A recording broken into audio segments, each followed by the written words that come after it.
Hello everyone, welcome to మామయ్య garden. ఈరోజు చూడండి గోరుచిక్కుళ్ళు చెట్టు నిండా ఎంత బాగా కాసాయో. ఈ గోరుచిక్కు పడిపోయిందండి, కానీ మాత్రం దీని కాయలు మాత్రం చాలా ఉన్నాయి. చూడండి, పడిపోయినా సరే దానిపైన అది చేసేసుకుంటూ కాయలు కాసేసింది. ఇప్పుడు వీటినన్నిటిని మనం హార్వెస్ట్ చేద్దాం.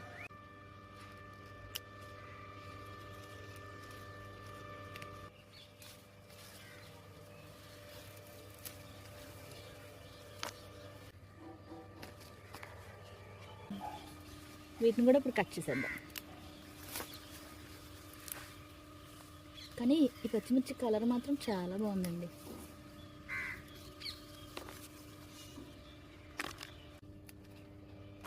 అలా ఉంటాయండి. ఇప్పుడు వాటిని కూడా కట్ చేసుకుందాం.